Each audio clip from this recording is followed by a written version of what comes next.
Hello everyone, welcome back to Law with Professor Anita.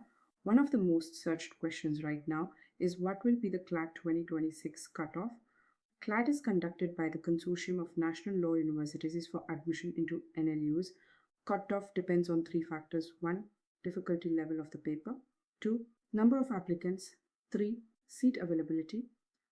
For top NLUs like NLSIU, NUJS, and NLU Delhi through AILET separately, the cutoff is usually very high.